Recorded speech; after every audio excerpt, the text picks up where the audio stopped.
हिंदुस्तान के मुस्लिम पॉलिटिक्स में भी इस वक्त एक तूफान खड़ा हुआ है। पहली बार अज़दुद्दीन ओवैसी को लेकर देश के तमाम मुफ्ती मौलाना दो गुट में बंट गए हैं। जमीयत उलेमाए हिंद के चीफ मौलाना महमूद मदनी ने ओवैसी की मुखालफत की, लेकिन इसके उलट तमाम मुफ्ती मौलाना ओवैसी के साथ खड़े हो गए हैं। अजमेर शरीफ की अंजुमन कमेटी ने ओवैसी को मुसलमानों का नेता घोषित कर दिया।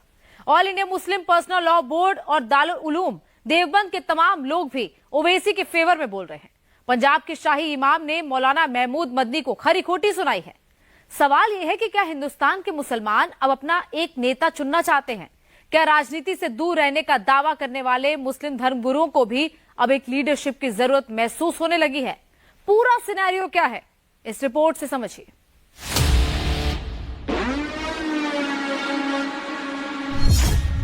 क्या हिंदुस्तान में मुसलमानों के सबसे बड़े नेता असदुद्दीन ओवैसी हैं? मियां भाइयों, एक लीडर अपना ही चुन लो, सलाउद्दीन ओवैसी। 24 के बजाय 10 ही मेंबर आए, काम के तो हों।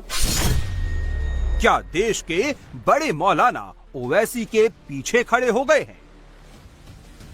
अब ऐसे ही रख रहे हैं बात, और भी रख रहे हैं, लेकिन सब में स्ट्रांग आवाज ओवैसी की है। क्या ओवैसी का विरोध मुसलमानों को मंजूर नहीं है? आजादी के बाद पहली बार देश में एक मुस्लिम लीडरशिप की तलाश हो रही है। नाम कई हैं, चेहरे कई हैं, लेकिन मुसलमानों के फर्स्ट चॉइस ओवैसी है।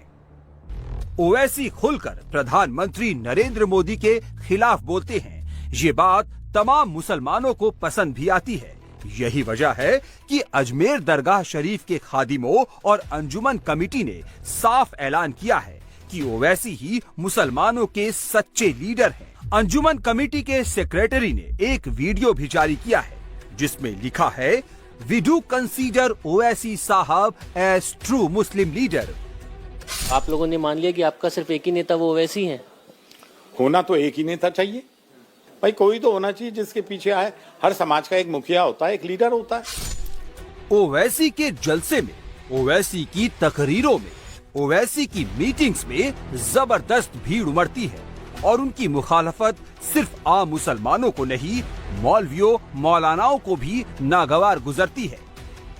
पिछले कुछ सालों में असदुद्दीन ओवैसी एक ऐसे नेता के तौर पर स्थापित हुए हैं जो मुसलमानों के मामलों में खुलकर बोलते हैं। चाहे सड़क पर मंच लगा हो या फिर संसद, मुसलमानों के मुद्दों को ओवैसी जमकर उठाते हैं। उनके बोलने का अंदाज हो या फिर दर्द देने का मामला, विरोधी भी ओवैसी की बातों के कायल है। यही वजह है कि मुसलमानों का एक बड़ा तबका भले ही ओवैसी की पार्टी को वोट न देता हो, लेकिन उनकी बातों को सुनता है और अगर कोई ओवैसी के खिलाफ बोलता है तो उसके विरोध में भी खड़ा होता है। सवाल ये है कि ओवैसी अचानक से मुसलमानों के पसंदीदा नेता कैसे बन गए? जिस ओवैसी की पार्टी के पास देश में सिर्फ एक सांसद है, 10 विधायक हैं, देश के 28 राज्यों और 8 केंद्र शासित प्रदेशों में से सिर्फ 3 राज्यों में मौजूदगी है, उस AIMIM के मुखिया ओवैसी के पीछे मुसलमानों का सपोर्ट बेस कैसे तैयार हो रहा है?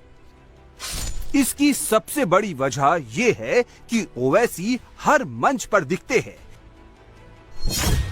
देश की संसद में उनकी मौजूदगी है। वक्फ बिल के लिए बनी ज्वाइंट पार्लियामेंट्री कमेटी में वो मेंबर हैं। मुसलमानों के हक की आवाज सबसे जोरदार तरीके से उठाते हैं। इलेक्टोरल पॉलिटिक्स में सबसे एक्टिव मुस्लिम लीडर के तौर पर नजर आते हैं। ये महमूद मदनी है, जमीयत उलेमाए हिंद के अध्यक्ष हैं। दारुल उलूम देवबंद की सुप्रीम पावर कमेटी मजलिसे शूरा के मेंबर हैं। लेकिन मदनी को ओवैसी की पॉलिटिक्स बिल्कुल पसंद नहीं है। ओवैसी के बयान उन्हें भड़काऊ लगते हैं, उनकी तकरीरें गैर मुनासिब लगती है। ये बात तो अब वो खुलकर कहने लगे हैं, लेकिन ऐसा नहीं है कि उन्होंने ये पहली बार कहा है। महमूद मदनी पहले भी कह चुके हैं कि हैदराबाद तक तो ओवैसी ठीक हैं, लेकिन उन्हें पूरे देश के मुसलमानों का नेता नहीं कहा जा सकता। मौलाना महमूद मदनी जमीयत उलमाए हिंद के एक गुट के इस समय अध्यक्ष है। वो राज्यसभा सांसद रह चुके हैं और कई बार चुनाव भी लड़ चुके हैं। ऐसा पहली बार नहीं है जब मौलाना महमूद मदनी ने दूसरे मुस्लिम संगठनों से अलग होकर बयान दिया हो, बल्कि पहले भी वो एनआरसी का समर्थन कर चुके हैं और 370 के मामले में महमूद मदनी का समर्थन हमेशा सरकार के साथ रहा है। मौलाना महमूद मदनी ने ओवैसी पर बांटने वाली राजनीति करने का इल्जाम लगाया तो सबसे पहले दारुल उलूम ने ही उनके बयान से पल्ला झाड़ लिया। महमूद मदनी जिस मजलिसे शूरा के मेंबर हैं, उसी कमेटी के मुहतमीम मुफ्ती अब्दुल कासिम नोमानी ने साफ साफ कह दिया कि वो महमूद मदनी की बात से सहमत नहीं है। देश में 14% मुसलमान हैं, तमाम पार्टियों में मुस्लिम लीडर्स भी हैं, लेकिन फिर भी मुसलमानों का अपना एक अदद नेता नहीं है। आजम खान जेल में है, शफीकुर रहमान बर्क का निधन हो चुका है। यूपी के रामपुर से सांसद मोहिबुल्लाह नदवी और मुरादाबाद से पूर्व सांसद एसटी हसन जैसे कुछ चेहरे हैं और महाराष्ट्र में अबू आजमी जैसे नेता हैं जो एक्टिव हैं।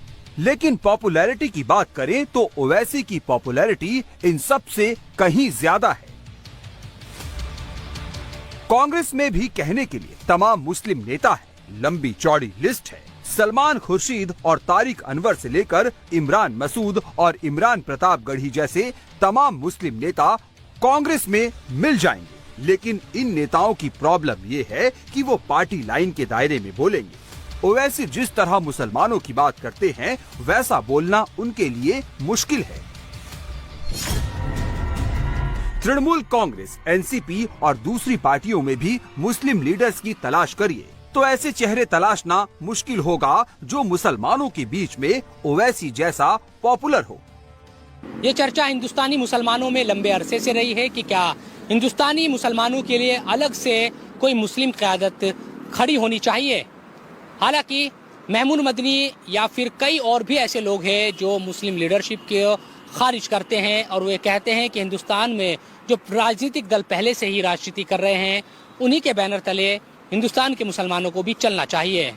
हालांकि असदुद्दीन ओवैसी की पार्टी AIMIM इस फॉर्मूले को रिजेक्ट करती रही है और खुलकर ये बात कहती रही है कि हिंदुस्तान में मुसलमानों की मुत्तहिद होने वाली एक आवाज़ होनी चाहिए जो सरकार पर दबाव बना सके। यही वजह है कि कुछ लोग इस राजनीति को पसंद भी करते हैं और जब ये बात आती है कि मुस्लिम लीडरशिप को खारिज किया जाए तो फिर इसके विरोध में भी कई लोग खड़े हो जाते हैं। ओवैसी चर्चा में रहते हैं तो उसकी सबसे बड़ी वजह है मुसलमानों का मुद्दा जितना जोर शोर से वो उठाते हैं, कोई दूसरा नहीं उठाता। CAA, NRC, mob lynching, love जिहाद से लेकर वक्फ अमेंडमेंट एक्ट जैसे मुद्दों पर ओवैसी ने जितनी तकरीरें की, किसी और नेता ने नहीं की।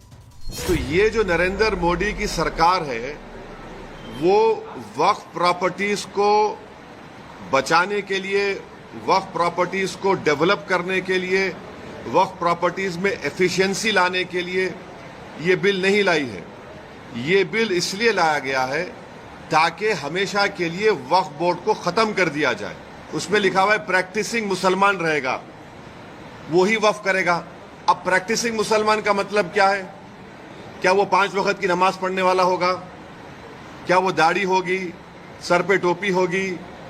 क्या वो रातों में जाके मस्जिद में इबादत करेगा? क्या वो कुरान का हाफिज होगा? क्या उसकी वाइफ मुस्लिम होगी या नॉन मुस्लिम होगी? ये तुम कौन होते तय करने वाले? 5 साल प्रैक्टिसिंग मुस्लिम है ना, ये देख लो आप। अच्छा, कोई ऐसा लॉ हिंदू धर्म में नहीं है, कोई भी कभी भी दान दे सकता है। आप ये क्यों लेकर आए बताओ? आप कौन होते? मैं प्रैक्टिसिंग हूं नहीं हूं, मैं मुसलमान हूं। मेरे घर में झांक के देखेंगे नरेंद्र मोदी, या फिर 5 साल के बाद मोदी बोलेंगे आओ बेटा तुम मुसलमान सर्टिफिकेट लेकर जाओ। आजकल ओवैसी के सामने सबसे हॉट टॉपिक वक्फ बिल है। केंद्र सरकार ने 8 अगस्त को लोकसभा में वक्फ अमेंडमेंट बिल पेश किया था, लेकिन विरोध के बाद उसे ज्वाइंट पार्लियामेंट्री कमेटी के पास भेज दिया गया, जहां 44 अमेंडमेंट्स पर चर्चा की जा रही है। 22 अगस्त से लेकर अभी तक जेपीसी की 10 से ज्यादा मीटिंग्स हो चुकी हैं।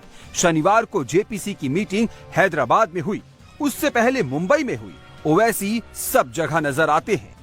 वक्फ बिल के खिलाफ अपनी बात रखते हैं और मंच पर आते हैं तो सीधे मोदी पर हमला बोलते हैं। बैरिस्टर ओवैसी की कोई भी तकरीर सुनिए, कोई भी प्रेस कॉन्फ्रेंस सुनिए, आपको कुछ ही मिनटों में समझ में आ जाएगा कि प्रधानमंत्री नरेंद्र मोदी ओवैसी के फेवरेट टॉपिक हैं। ओवैसी जब भी बोलते हैं कुछ ही मिनटों के अंदर मोदी पर जरूर आते हैं।